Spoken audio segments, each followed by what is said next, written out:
देखिए, आज का जो टॉपिक है हमारा, वो टॉपिक है बौद्ध दर्शन का प्रतीत्य समुत्पाद सिद्धांत। ठीक है, तो जैसा मैंने आपको पहले बताया था कि गौतम बुद्ध ने 4 उपदेश दिए थे, जिनको 4 आर्य सत्य के नाम से जानते हैं। ठीक है, वो 4 आर्य सत्य कौन कौन से हैं? दुख है, दुख का कारण है, दुख का अंत संभव है, और दुख के अंत का मार्ग है। इसको कहते हैं दुख, दुख का कारण, दुख निरोध और दुख निरोध मार्ग। मतलब ठीक है, आप सही कह रहे हैं, ये 4 उपदेश दिए हैं। और गौतम बुद्ध के ये चारों उपदेश, इसी के आधार पर पूरा बौद्ध दर्शन और बौद्ध धर्म टिका हुआ है। ठीक है, तो आज हम इस चीज की पड़ताल करेंगे, इस चीज की जांच करेंगे कि गौतम बुद्ध ने जो पहला आर्य सत्य दिया है कि दुख है, और उन्होंने इसे सिद्ध भी किया है कि दुख है, इसी चीज की पड़ताल हम इस बात में करेंगे कि आखिर जो दुख है उसका कारण क्या है। ठीक है, क्योंकि गौतम बुद्ध कहते हैं कि जिस चीज दुख है और उसका कारण है, और अगर इस कारण को हम समाप्त कर दें तो उसका अंत संभव है। ठीक है, तो पहले में तो गौतम बुद्ध ने बता दिया कि इस संसार में दुख ही दुख है, लेकिन दूसरे आर्य सत्य में, प्रथम आर्य सत्य में तो ये बताया कि संसार दुखमय है, संसार में दुख ही दुख है, लेकिन दूसरे आर्य सत्य में उन्होंने क्या बताया? उन्होंने बताया कि दुख का कारण है। अब सवाल यहां पे ये आता है कि कारण क्या होता है? पहली चीज तो ये कि उन्होंने कहा कि दुख का कारण है, तो पहली बात ये आती कि आखिर कारण क्या है, और दुख के कारण की खोज गौतम बुद्ध कैसे करते हैं। 2 ये मूल प्रश्न हमारे सामने आते हैं। कौन कौन से मूल प्रश्न हैं? एक तो कारणता क्या होती है, ठीक है, कारण क्या होता है, और दूसरा ये कि गौतम बुद्ध ने कहा कि संसार दुखमय है, संसार में दुख ही दुख है, तो सवाल ये है कि इस दुख का क्या कारण है, क्योंकि इसको जानकर ही हम अपने दुख को दूर कर पाएंगे। ठीक है, तो गौतम बुद्ध ने क्या बताया कि सबसे पहले तो कारणता को समझ लेते हैं, उसके बाद फिर गौतम बुद्ध के कारणता संबंधी विचारों को समझेंगे। ठीक है, तो कारणता सिद्धांत से तात्पर्य होता है कि संसार में प्रत्येक वस्तु का कोई ना कोई कारण होता है। संसार में जितनी भी वस्तुएं हैं वो स्वयं निर्मित नहीं होती हैं, स्वयं उत्पन्न नहीं होती हैं, वो किसी न किसी अन्य वस्तु पर निर्भर होती हैं। अर्थात कोई वस्तु अगर उत्पन्न हुई है तो वो किसी अन्य वस्तु के द्वारा उत्पन्न की जाती है। तो कारणता सिद्धांत को अगर एक लाइन में कहें तो हम ये कह सकते हैं कि संसार में प्रत्येक वस्तु का कोई न कोई कारण अवश्य होता है। उदाहरण के रूप में, उदाहरणार्थ, जैसे दही का कारण है दूध, बिना दूध के दही नहीं बन सकता। वृक्ष का कारण है बीज, बिना बीज के वृक्ष नहीं बन सकता। घड़े का कारण है कुम्हार और मिट्टी, कुम्हार और मिट्टी, इन दोनों के बिना आप घड़ा नहीं बना सकते। ठीक है, तो कारणता सिद्धांत ये कहता है कि संसार में प्रत्येक वस्तु का कोई ना कोई कारण होता है। ठीक है, इसी के आधार पे गौतम बुद्ध कहते हैं कि संसार दुखमय है, तो सवाल आता है कि संसार में जो दुख है उस दुख का क्या कारण है, इसी की खोज करते हैं। लेकिन उसके पहले गौतम बुद्ध अपने कारणता सिद्धांत को प्रस्तुत करते हैं। कारणता सिद्धांत का तात्पर्य है कि कारणता का स्वरूप क्या है। आखिर प्रत्येक वस्तु का कोई ना कोई कारण होता है, लेकिन उसका वास्तविक अर्थ क्या है, उसका स्वरूप क्या है, उसकी विशेषताएं क्या है, इसको बताना कारणता सिद्धांत के अंतर्गत इसको बताया जाता है। ठीक है, अब हम देखेंगे तो सबसे पहले आपको यह जानना है कि देखिए, प्रथम आर्य सत्य संसार दुखमय है, दूसरा आर्य सत्य दुख का कारण है। तो दुख का कारण मतलब द्वितीय आर्य सत्य में जो दूसरा आर्य सत्य है, उसके अंतर्गत गौतम बुद्ध अपना कारणता सिद्धांत प्रस्तुत करते हैं। क्या करते हैं? कारणता सिद्धांत प्रस्तुत करते हैं, और उसी के आधार पर दुख के कारण की खोज करते हैं। तो प्रतीत्य समुत्पाद का इस सिद्धांत को, अर्थात गौतम बुद्ध के कारणता सिद्धांत को प्रतीत्य समुत्पाद सिद्धांत के नाम से जाना जाता है। ठीक है, तो अगर आपसे कोई पूछे कि प्रतीत्य समुत्पाद का सिद्धांत क्या है, तो आप ये कह सकते हैं कि प्रतीत्य समुत्पाद कारणता का सिद्धांत है जो गौतम बुद्ध के द्वारा प्रस्तुत किया गया। और कहां प्रस्तुत किया गया, अर्थात किस उपदेश पे प्रस्तुत किया गया? तो आप ये कह सकते हैं कि द्वितीय आर्य सत्य के अंतर्गत गौतम बुद्ध ने कारणता सिद्धांत को प्रस्तुत किया। तो अब प्रतीत समुत्पाद सिद्धांत क्या है? प्रतीत समुत्पाद गौतम बुद्ध का कारणता संबंधी सिद्धांत है, जिसे उन्होंने द्वितीय आर्य सत्य के अंतर्गत प्रस्तुत किया है। और इसके द्वारा, इसका महत्व क्या है? इसके द्वारा उन्होंने दुख के मूल कारण की खोज की है। ठीक है, ये इसका इंट्रोडक्शन है। फर्स्ट जो पैराग्राफ आपका होगा वो यही होगा कि गौतम बुद्ध ने द्वितीय आर्य सत्य के अंतर्गत कारणता सिद्धांत की खोज की है और इसके आधार पर उन्होंने दुख के मूल कारण की खोज की है। ठीक है, ये इसका इंट्रोडक्शन है कि प्रतीत समुत्पाद का सिद्धांत क्या है। ठीक है, अब इसके बाद फिर अब हम ये देखेंगे कि प्रतीत समुत्पाद सिद्धांत के बारे में वो क्या कहते हैं। ठीक है, और उसके बाद फिर ये हम देखेंगे कि प्रतीत समुत्पाद सिद्धांत का महत्व क्या है। ठीक है, इसके द्वारा बौद्ध दर्शन या बौद्ध धर्म में कौन कौन सी मान्यताएं, कौन कौन से विचार प्रस्तुत किए गए इसके द्वारा। तो ये बड़ा महत्वपूर्ण सिद्धांत है बौद्ध दर्शन का। तो चलिए प्रारंभ करते हैं। ठीक है, ये इसकी पृष्ठभूमि थी जो मैंने आपको बताई कि एक तो आप कारणता सिद्धांत जाने और दूसरा आप ये जाने कि गौतम बुद्ध ने द्वितीय आर्य सत्य के अंतर्गत कारणता सिद्धांत को प्रस्तुत किया और इसके द्वारा उन्होंने दुख के कारण की खोज की। ये पृष्ठभूमि मतलब इन दो विचारों के साथ में अब हम इसको ये देखेंगे कि ये प्रतीत समुत्पाद का सिद्धांत क्या है, इसका महत्व क्या है और इसकी आलोचना क्या हो सकती है। ठीक है, ये सारी चीजें अब हम देखेंगे। तो देखिए, गौतम बुद्ध ने कहा कि संसार की प्रत्येक वस्तु कारण पर निर्भर होती है, अर्थात कारणता सिद्धांत संसार की प्रत्येक वस्तु कारण से उत्पन्न होती है। लेकिन उन्होंने इस कारणता सिद्धांत को इसकी व्याख्या करते हुए उन्होंने कहा कि संसार की प्रत्येक वस्तु अन्य वस्तु पर तो निर्भर करती है, किसी न किसी वस्तु से तो उत्पन्न होती है, लेकिन साथ ही साथ संसार की प्रत्येक वस्तु जो उत्पन्न होती है वो जब नष्ट होती है तो वो किसी अन्य वस्तु को उत्पन्न करके नष्ट होती है। ठीक है, इसका मतलब है कि संसार में प्रत्येक वस्तु कारण और कार्य दोनों हैं। ठीक है, संसार की प्रत्येक वस्तु कारण और कार्य दोनों हैं। इसी को प्रतीत समुत्पाद का सिद्धांत कहते हैं। शाब्दिक अर्थ में देखें तो प्रतीत्य का मतलब है ऐसा होने पर, ऐसा होने पर, और समुत्पाद का मतलब उत्पत्ति होना। ऐसा होने, प्रतीत्य मतलब ऐसा होने पर और समुत्पाद का मतलब उत्पत्ति होना। अर्थात कुछ घटनाएं या कुछ वस्तुएं जब उपस्थित होती हैं तो वो किसी अन्य वस्तु को या घटना को जन्म देती हैं। ठीक है, इसी को प्रतीत समुत्पाद का सिद्धांत कहा जाता है। ठीक है, एक तो ये बात हो गई कि प्रतीत समुत्पाद का शाब्दिक अर्थ है ऐसा होने पर वैसा होना, अर्थात कुछ वस्तु या घटना जब उत्पन्न होती है, जब सामने होती है तो उससे क्या होता है, उससे किसी अन्य वस्तु या घटना का जन्म होता है। उदाहरण के रूप में मान लीजिए कि एक वस्तु है क है तो क से ख उत्पन्न होता है। ठीक है, क से क्या उत्पन्न होता है? ख, और फिर ख से ग उत्पन्न होता है, ग से घ उत्पन्न होता है। ये एक श्रृंखला चल रही है, क से ख, ख से ग और ग से घ। एक दैनिक जीवन का उदाहरण लेते हैं। जैसे मान लीजिए कि दही है, दही किससे उत्पन्न हो रहा है? दूध से। और दही से क्या उत्पन्न हो रहा है? मट्ठा। मट्ठे से क्या उत्पन्न हो रहा है? घी। तो ये एक सामान्य उदाहरण है कि गौतम बुद्ध कारणता सिद्धांत के द्वारा क्या बताना चाहते हैं। वो ये बताना चाहते हैं कि संसार की प्रत्येक वस्तु कारण पर निर्भर है, कोई भी ऐसी वस्तु नहीं है जो कारण पर निर्भर न हो। लेकिन मजे की बात है कि वो कारण पर निर्भर तो है, लेकिन वो स्वयं किसी अन्य वस्तु का कारण होती है। क्या होती है? कारण होती है। मतलब वो वस्तु नष्ट होकर किसी अन्य वस्तु को उत्पन्न कर देती है। यह प्रतीत समुत्पाद का सिद्धांत।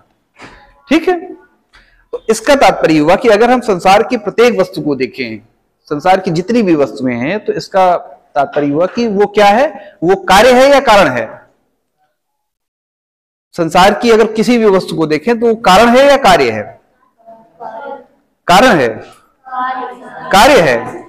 नहीं, गौतम बुद्ध कहते हैं कि संसार की वस्तु कार्य भी है और कारण भी है। क्यों?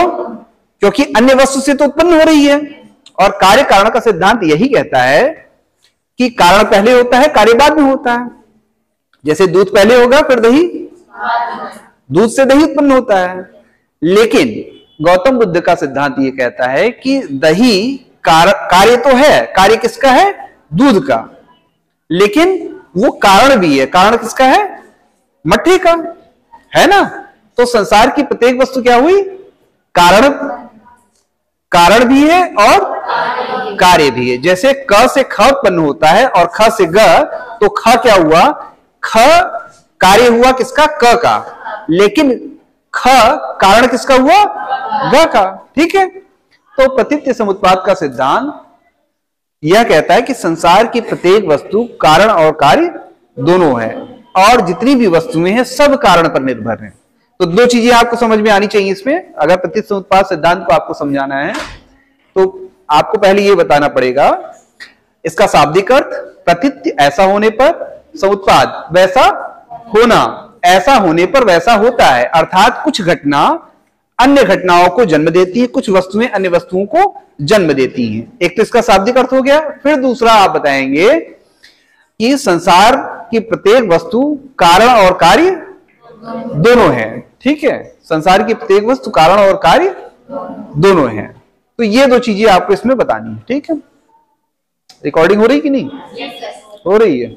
आप लोगों की तरफ भी घुमा देंगे, आप लोगों का भी चेहरा आ जाएगा। ठीक है, चिंता मत करिए, घुमा देंगे अभी। ठीक, तो ठीक है, ये हो गया कि प्रतीत समुत्पाद का सिद्धांत क्या है। अब यहां पे थोड़ा समझने वाली बात है कि ये जो सिद्धांत है ये कांता का सिद्धांत है। ठीक है, अब इसका महत्व क्या है? आखिर उन्होंने कांता सिद्धांत दे दिया, तो इसके आधार पर वो क्या सिद्ध करना चाहते हैं? तो सबसे पहली बात, उन्होंने इस कारणता सिद्धांत के आधार पर 10 मिनट में आ रहे हैं, बाकी लोगों से कराइए। तो आराम से बैठिए, 10 मिनट में चलते हैं। ठीक, तो देखिए पहली चीज तो ये है कि चूंकि संसार में प्रत्येक वस्तु का कोई ना कोई कारण होता है, इसका मतलब दुख का भी कोई ना कोई कारण होगा।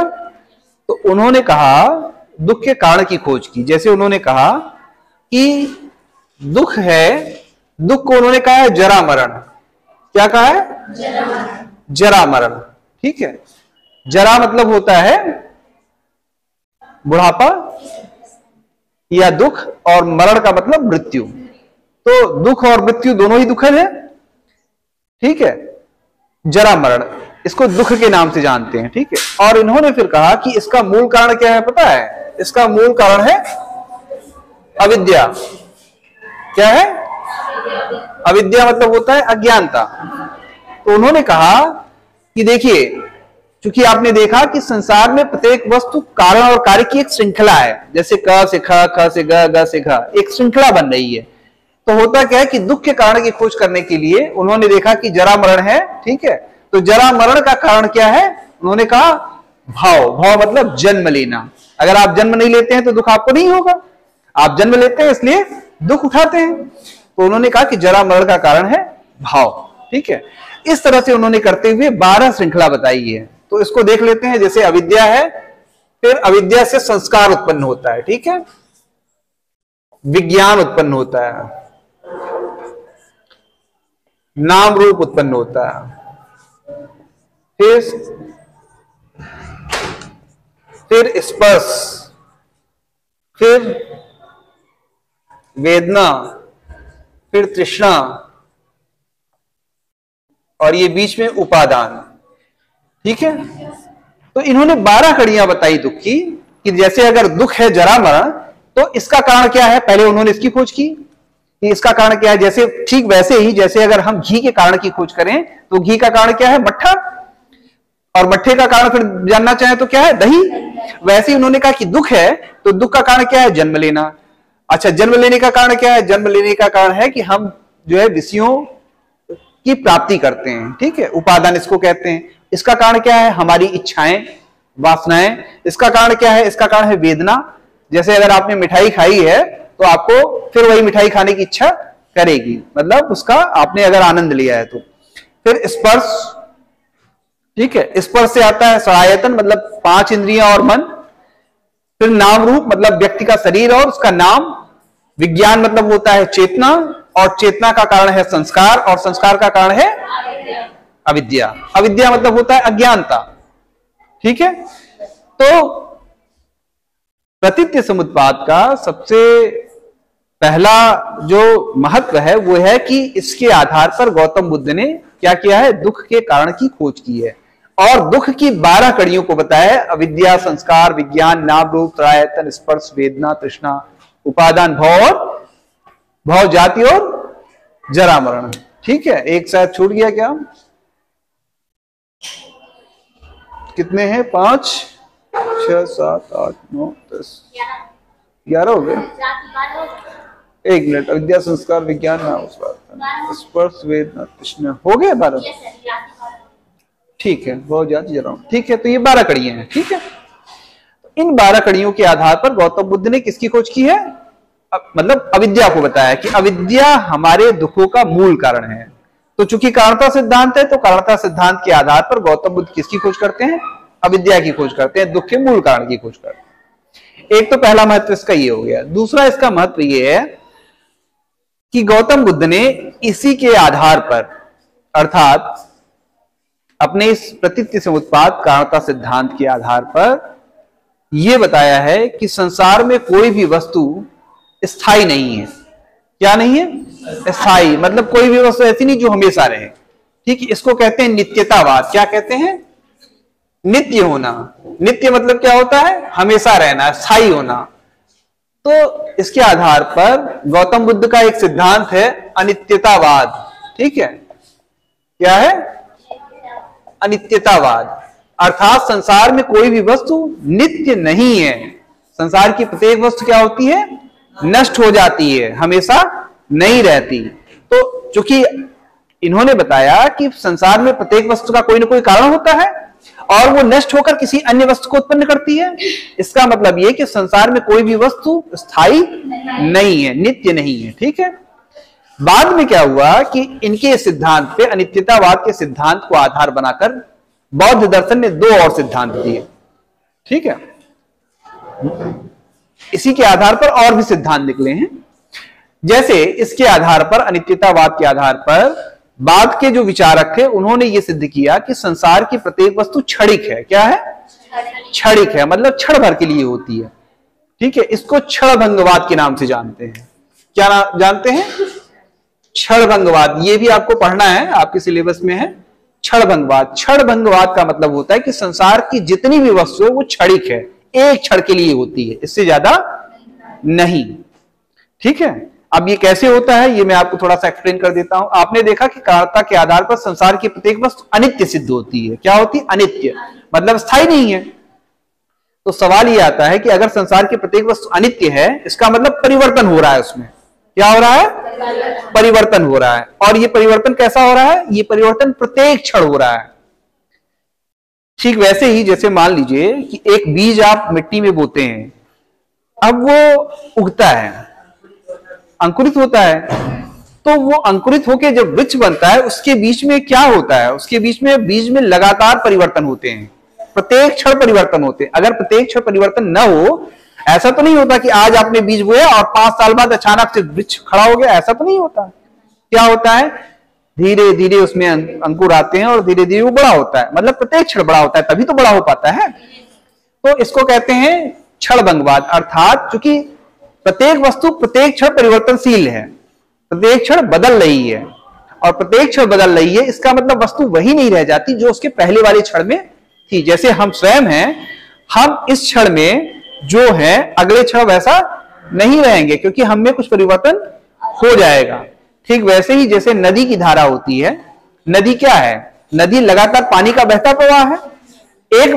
एक क्षण में जो पानी बह गया वो दोबारा तो नहीं होगा, दूसरा पानी उसकी जगह आ जाएगा, तो नदी वही तो नहीं रहती, प्रत्येक क्षण बहती रहती है। ठीक वैसे ही उन्होंने कहा कि अगर संसार की प्रत्येक वस्तु परिवर्तनशील है, इसका मतलब वो क्षणिक है, क्षण भर के लिए। इसको क्षणभंगवाद का सिद्धांत कहते हैं। ठीक है, तो 2 आपने देखे। पहला क्या देखा कि प्रतीत्य समुत्पाद सिद्धांत के आधार पर गौतम बुद्ध ने कारणता की, दुख के मूल कारण की खोज की है। ठीक है, दुख का मूल कारण उन्होंने बताया अविद्या, और इसके 12 चक्र बताए हैं, अविद्या, संस्कार, विज्ञान और ये सब जो आप देख रहे हैं यहाँ पे। ठीक है, तो ये 12 चक्र हैं। दूसरा महत्व क्या बताया उन्होंने? दूसरा महत्व ये है कि प्रतीत्य समुत्पाद सिद्धांत के आधार पर गौतम बुद्ध ने अनित्यतावाद का प्रतिपादन किया है। किसका किया है? अनित्यतावाद का प्रतिपादन किया है। मतलब संसार की प्रत्येक वस्तु अनित्य है, नित्य नहीं है। ठीक है, और अनित्य है। इसी के आधार पर बाद में जो बौद्ध विचारक थे उन्होंने क्षणभंगवाद सिद्धांत प्रस्तुत किया। तो ये दूसरा महत्व हो गया। तीसरा सिद्धांत ये है कि प्रतीत्य समुत्पाद, मतलब तीसरा महत्व ये है कि प्रतीत्य समुत्पाद सिद्धांत के आधार पर गौतम बुद्ध ने अनात्मवाद का प्रतिपादन किया है। किसका? अनात्मवाद। अनात्मवाद का मतलब होता है कि कोई भी स्थायी आत्मा नहीं है, ऐसी कोई आत्मा नहीं है जो अजर अमर होती है। जैसे हम आत्मा को मानते हैं कि आत्मा क्या है? अजर अमर है, लेकिन गौतम बुद्ध कहते हैं कि कोई भी स्थायी आत्मा नहीं है, कोई भी अमर आत्मा नहीं होती है। गौतम बुद्ध ऐसा मानते हैं। क्यों मानते हैं ऐसा? आखिर इसके मानने का कारण क्या है? तो उन्होंने सीधा सीधा कहा कि अगर प्रतीत समुत्पाद सिद्धांत को हम स्वीकार करते हैं कि संसार में प्रत्येक वस्तु का कोई ना कोई कारण होता है, इसका मतलब संसार में प्रत्येक वस्तु क्या है? अनित्य है, मतलब स्थायी नहीं है। तो आत्मा कैसे स्थायी हो सकती है? क्योंकि उसका भी तो कोई ना कोई कारण होगा, और अगर उसका कारण होगा, जो कारण पर निर्भर है, वो नित्य नहीं हो सकता, वो अमर नहीं हो सकता, वो अस्थायी होगा। इसलिए गौतम बुद्ध कहते हैं कि स्थायी आत्मा नहीं होती, अमर आत्मा नहीं होती। ठीक है, तो तीसरा ये महत्व हो गया कि गौतम बुद्ध स्थायी आत्मा में विश्वास नहीं रखते और उनका प्रतीत समुत्पाद के सिद्धांत से अनात्मवाद का सिद्धांत निकलता है। ठीक है, चौथा पॉइंट यह है कि गौतम बुद्ध ने प्रतीत समुत्पाद सिद्धांत के आधार पर आत्मा को तो अनित्य कहा है, आत्मा को अमर नहीं माना है, अस्थायी माना है, लेकिन इसके बाद भी वो कर्मवाद, कर्म सिद्धांत और पुनर्जन्म दोनों को स्वीकार करते हैं। मतलब आत्मा नहीं है फिर भी पुनर्जन्म होता है, आत्मा नहीं है लेकिन फिर भी कर्म सिद्धांत काम करता है। थोड़ा सा इसको एक्सप्लेन कर दें। कर्म सिद्धांत का मतलब होता है कि व्यक्ति जैसा कर्म करेगा वैसा उसको परिणाम प्राप्त होगा। ये माना जाता है कि जैसे इस जन्म में जो आपने कर्म किए उसका परिणाम आपको अगले जन्म में मिलेगा। ठीक है, यही कारण है कि लोग कहते हैं कि दुनिया में सारे लोग जन्म लेते हैं, कुछ गरीब होते हैं, कुछ जन्म से गरीब होते हैं, कुछ अमीर होते हैं, क्योंकि उनके पिछले जन्म के कर्म वैसे थे, इसलिए उनको वैसा परिणाम मिल रहा है। ऐसा माना जाता है। इसको कर्म सिद्धांत कहते हैं। जो जैसा करेगा वैसा भरेगा, इसको कर्म सिद्धांत कहते हैं। अब इस कर्म सिद्धांत को इसकी मान्यता, इस कर्म सिद्धांत को तभी माना जा सकता है जब हम आत्मा को अमर माने। आत्मा को क्या माने? अमर।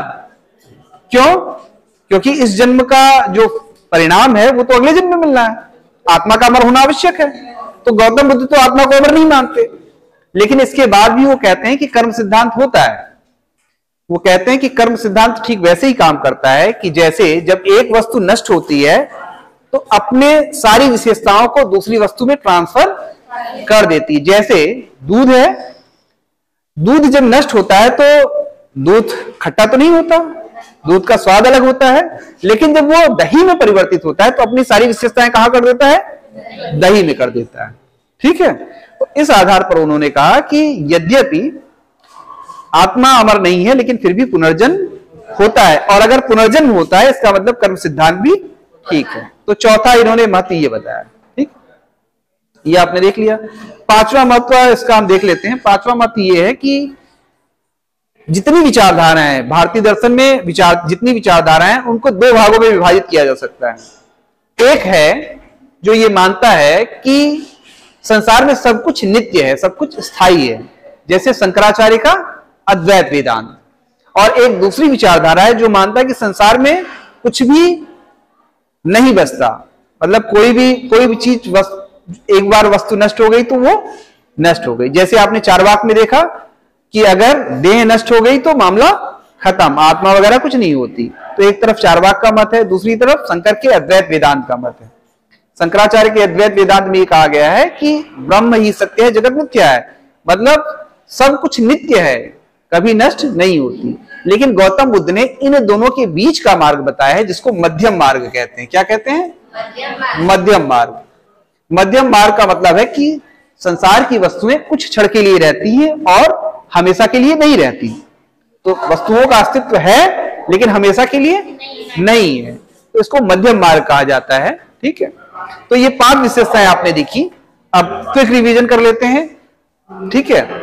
पहला आप लिखेंगे इंट्रोडक्शन अगर प्रतीत समुत्पाद के बारे में, तो लिखेंगे कि प्रतीत समुत्पाद का सिद्धांत द्वितीय आर्य सत्य के अंतर्गत बताया गया है और यह कारणता का सिद्धांत है जिसके आधार पर गौतम बुद्ध दुख के कारण की खोज करते हैं। एक पैराग्राफ ये हो जाएगा। दूसरा आप बताएंगे कि प्रतीत्य का मतलब होता है ऐसा होने पर, ठीक है। समुत्पाद का मतलब होता है वैसा होना, अर्थात कुछ वस्तु या घटनाएं अगर उपस्थित हो तो किसी अन्य वस्तु या घटना को जन्म देती हैं, ठीक है। इसका तात्पर्य है कि संसार की प्रत्येक वस्तु का कोई न कोई कारण होता है और वह किसी अन्य वस्तु का कार्य होती है। जैसे क का कारण ख, ख का कारण घ, संपूर्ण संसार में यह श्रृंखला चल रही है। 2 पैराग्राफ हो गए। तीसरा आप लिखेंगे प्रतीत समुत्पाद सिद्धांत का महत्व। पहला महत्व है कि इसके आधार पर गौतम बुद्ध दुख के मूल कारण अविद्या की खोज करते हैं और उन्होंने दुख के मूल कारण के रूप में ये 12 कड़ियां बताई हैं। अविद्या, संस्कार, विज्ञान, नाम रूप, आयतन, स्पर्श, वेदना, तृष्णा, उपादान, भव, जाति और जरा मरण। फिर दूसरा आप महत्व इसका बताएंगे कि इसके आधार पर गौतम बुद्ध ने अनित्यतावाद सिद्धांत का प्रतिपादन किया है, जिसका तात्पर्य है कि संसार में कोई भी वस्तु स्थायी नहीं है, क्योंकि सब संसार की प्रत्येक वस्तु कारण पर निर्भर करती है। और इसी के आधार पर अन्य विचारकों ने क्षणभंगवाद सिद्धांत को प्रस्तुत किया, जिसका तात्पर्य है कि संसार में प्रत्येक वस्तु परिवर्तनशील होने के कारण केवल क्षण भर के लिए अस्तित्व में रहती है। तीसरा आप बताएंगे कि प्रतीत समुत्पाद सिद्धांत के आधार पर गौतम बुद्ध ने अनात्मवाद सिद्धांत को बताया है। अनात्मवाद सिद्धांत का तात्पर्य है कि कोई स्थायी आत्मा नहीं है, क्योंकि कारणता सिद्धांत ये कहता है कि कुछ भी स्थायी नहीं है। संसार की प्रत्येक वस्तु कारण पर निर्भर है और जो कारण पर निर्भर होगा वो स्थायी नहीं होगा। चौथा विशेषता आप बताएंगे कि स्थायी आत्मा या अमर आत्मा को न मानते हुए भी गौतम बुद्ध पुनर्जन्म और कर्म सिद्धांत को मानते हैं। उनके अनुसार जब वस्तु नष्ट होती है तो अपनी सारी विशेषताएं अन्य वस्तु को दे देती है। इस प्रकार उन्होंने पुनर्जन्म सिद्धांत को और इसी के आधार पर कर्मवाद सिद्धांत को स्वीकार किया है। पांचवा ये कि गौतम बुद्ध ने इस प्रतीत समुत्पाद सिद्धांत को मध्यम मार्ग कहा है। मध्यम मार्ग इसलिए कहा है कि एक तरफ एक विचारधारा ये है कि वो जो मानती है कि संसार की प्रत्येक वस्तु स्थायी होती है, दूसरी तरफ एक विचारधारा ये है कि संसार में कुछ भी स्थायी नहीं है। दोनों के बीच का मार्ग होने के कारण इसको मध्यम मार्ग कहा गया है। ये तो हो गया, मतलब ये आपका टॉपिक कंप्लीट हो गया। इसको आप ऐसे लिखेंगे, ठीक है। अब यहां पे एक सवाल आता है कि इसकी आलोचना क्या है, आखिर गौतम बुद्ध सही है अपनी जगह या सही नहीं है, ये सवाल आता है। ऐसा तो नहीं कि है ना, तो क्या इनके विरुद्ध क्या तर्क दिया जा सकता है? तो गौतम बुद्ध के सिद्धांत के विरुद्ध बहुत ज्यादा तर्क नहीं है। 2 तर्क हैं कि एक तो उन्होंने अविद्या, दुख के मूल कारण अविद्या की तो खोज की, लेकिन यह नहीं बताया कि अविद्या का कारण क्या है, ठीक है। उन्होंने दुख के मूल कारण अविद्या की खोज की, लेकिन अविद्या का कारण नहीं बताया, जबकि अविद्या का भी कारण बताना चाहिए था। तो इसके उत्तर में गौतम बुद्ध ये कहते हैं कि ये जो 12 कड़ियां हैं इनको द्वादश निदान चक्र कहते हैं। क्या कहते हैं? द्वादश मतलब 12 निदान चक्र। इसका मतलब ये कि जैसे अविद्या यहां है, ठीक है, अविद्या, संस्कार और यहां लास्ट में जरा मरण। इसका मतलब यह कि ये एक चक्र में घूमते हैं। जैसे एक चक्र होता है, उस चक्र में उसका कोई छोर नहीं होता। जैसे एक सर्कल हमने बना दिया ये, अब इसमें बताइए कि यहां कहां से प्रारंभ हो रहा है, बता सकते हैं? यहां से भी बता सकते हैं, यहां से भी, यहां से भी, यहां से भी, सब एक, इसमें कोई प्रारंभ तो नहीं है। जैसे इसमें है कि यहां से शुरू है या तो यहां से शुरू है, लेकिन इसमें तो कहीं से शुरू नहीं है। तो गौतम बुद्ध ने कहा कि ये एक चक्र है और चक्र में कोई प्रारंभ नहीं है, इसलिए अविद्या के मूल कारण को उन्होंने नहीं बताया। तो पहली आलोचना क्या हो गई कि गौतम बुद्ध के विरुद्ध कहा जाता है कि गौतम बुद्ध ने अविद्या के मूल कारण को नहीं बताया। लेकिन गौतम बुद्ध की तरफ से उत्तर यह है कि चूंकि अविद्या के मूल कारण को इसलिए नहीं बताया जा सकता क्योंकि ये एक चक्र के अंतर्गत है, जिसको द्वादश निदान चक्र कहते हैं, जिसमें अविद्या, संस्कार, विज्ञान, नाम रूप, आयतन, स्पर्श, वेदना, तृष्णा, उपादान, भव, जाति एवं जरा मरण है, और जरा मरण के बाद फिर अविद्या उत्पन्न हो जाती है। तो इस प्रकार ये एक चक्र है। दूसरी आलोचना इनके विरुद्ध ये की जाती है कि गौतम बुद्ध के जो द्वादश निदान चक्र है, जो इन्होंने अविद्या का मूल कारण बताया है, ये सब तो उपनिषद में भी है, ये वेदों में मिलता है, तो उन्होंने वहां के ब्रह्म चक्र या भव चक्र की नकल की है। तो देखिए यहां पे कोई भी सत्य है, कोई भी सिद्धांत है, वो किसी से लेना कोई गलत बात नहीं है अगर वो सत्य है। तो ये आक्षेप भी ठीक नहीं कि उन्होंने वहां से उस सिद्धांत को लिया, इसका कोई मतलब नहीं है। ठीक है, जैसे कोई चीज सत्य है तो सत्य है, चाहे हम कहें चाहे आप कहें, बात तो एक ही है। तो इसलिए ये आलोचना भी कोई बहुत महत्वपूर्ण की नहीं है। ठीक है, तो ये आपका गौतम बुद्ध का प्रतीत समुत्पाद का सिद्धांत रहा, और ये टॉपिक कंप्लीट होता है। किसी का कोई प्रश्न हो तो पूछ सकते हैं। कोई प्रश्न है? कोई प्रश्न पूछना चाहे तो ये पूछ सकते हैं। कोई पूछेगा? तो समझ में ना आया? इतना अच्छा समझा दिया मैंने, एकदम सब समझ में आ गया। वीडियो देख लीजिएगा, और बाकी वो वीडियो देखा आप लोगों ने जो मैंने पहले दिया था, चारवाक दर्शन की ज्ञान मीमांसा अनुमान का खंडन, देखा है? नोट्स बना लीजिएगा। इससे भी देखिए मैंने लास्ट में आपको बता दिया कि पहला पैराग्राफ में क्या रहेगा, मैंने बोल के बता दिया है, तो उसको आप लिख लीजिएगा, वैसे ही लिख लीजिएगा जैसे मैंने बताया, वही नोट्स है आपके। ठीक है, और न समझ में आए तो मैंने पूरा एकदम एक्सप्लेन किया, उसको आप आराम से समझ सकते हैं। ठीक है, तो आपका ये टॉपिक कंप्लीट हुआ। किसी को कुछ पूछना है? नहीं पूछना है? ठीक है, थैंक यू।